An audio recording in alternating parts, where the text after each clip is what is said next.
Apa jawabannya? Kenapa tanggal 15 itu? Oh, pas tanggal 15 itu kamu tahu kalau itu rusak. Padahal sudah dari tahun 2010. Pas saya bersih-bersih rumah, Pak. Hah? Pas saya bersih-bersih rumah sekalian saya cek, Pak. Pas bersih-bersih ruang. Tadi pertanyaan itu jawabannya tidak begitu. Karena kamu melapor kepada Joshua. Iya, Pak. Nah, iya yang mana? Pas bersih-bersih atau pas melapor? Pas Ada lagi tadi kamu bilang ada chattingnya. siap. Iya. Ada 3 jawabanmu itu. Yang mana yang benar dari 3 tadi?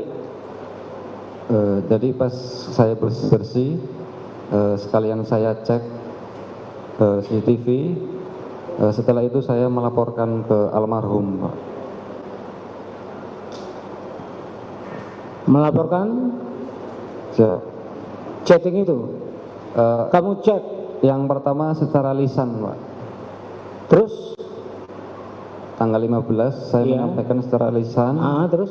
Kemudian tidak segera diperbaiki. Terus tanggal 17 Juninya saya mengechat lewat WA, Pak, supaya ingat lagi, Pak. Ada buktinya itu? Di HP saya, Pak. Di HP? Siap. Kalau gitu nomor apanya si Joshua itu, nomor HP-nya berapa? Saya tidak tahu. Saudara tidak tahu. Ya. Nanti kalau tidak ada, hati-hati saudara. Orang sudah tidak ada, kamu cari-cari. Ya, kamu bikin di tanggal 17. Ya. Izin, HP saya disita, Yang Mulia. Hah? HP saya disita, Yang Mulia.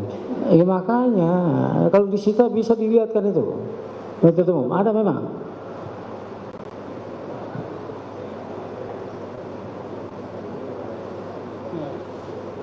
Izin majelis, HP yang bersangkutan ini disita dalam perkara 340.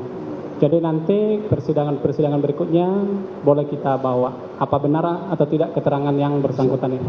Iya, karena bukan cuma satu arah aja, ada 9 tadi kamu. Kok bisa dalam waktu yang sama semuanya rusak? Ya. Makanya tadi diingatkan, nggak sembarang kamu bikin menyampaikan keterangan di sini. Nasib orang lain yang ya ditentukan oleh keteranganmu itu. Siap, Yang Mulia. Jaksa penuntut umum meragukan kesaksian ART Qodir yang dinilai terlalu lancar layaknya menghafal. Jaksa pun meminta saksi untuk berkata jujur dalam persidangan terkait dengan CCTV.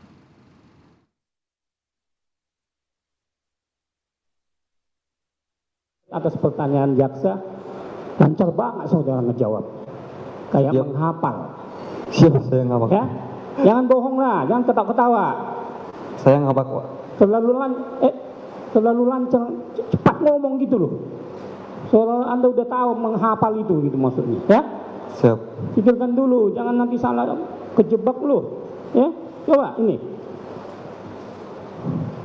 Di keterangan saudara ini, ya? Siap. Tentang ada 8 CCTV, ada CCTV di meja rias Ibu Putri nomor 6. Siap. Apa memang dikasih izin sama Perdi Sambo kamu melihat itunya di CCTV itu? Siap, Pak. Dikasih izin? Siap. Jadi kalau ngapa-ngapain Ibu Putri di situ kamu lihat dong di gambarnya itu. Tidak, Pak. Jadi kan ada di meja. Siap. Monitornya kan ada. Kan nggak mungkin kamar pribadi. Saat itu rumah kosong, Pak. Saya sendiri, Pak. Iya, tapi kan Bu Putri pernah ke situ kamu bilang kalau ini ada di sini. Siap. Iya, ini kamar pribadi loh, yang benar-benar aja lo bisa melihat di CCTV. Dari lancarmu itu loh. Kalau beliau di situ saya tidak boleh masuk. Iya, kan ini terekam ada depan CCTV. Kalau saudara cek-cek monitor bisa lihat di situ kan kamar pribadi ibu. Lancar banget saudara, ini kamar ini, hafal banget gitu loh. Saudara tahu lagi menerangkan kepada jaksa penuntut, tahu saudara yang menyala atau enggak, lihat monitor TV-nya. Berarti kan ada tergambar di situ. Siap. Kalau tiba-tiba ada di gambaran itu Ibu Putri lagi ngapa-ngapain? Tidak ada, Pak. Lo logikanya, sehebat apa saudara kedekatan saudara dengan Perdi Sambo sehingga saudara dikasih kewenangan untuk melihat-lihat CCTV itu? Hanya mengecek, Pak. Memang tiap hari saudara cek? Tidak, Pak. Iya, kenapa harus tanggal 15 Juni itu saudara cek? Kok bisa hafal banget tanggal 15 Juni jam sekian? Saudara kan diperiksa tanggal ini loh, tanggal 10 September. Siap. Rusak Juni 3 bulan.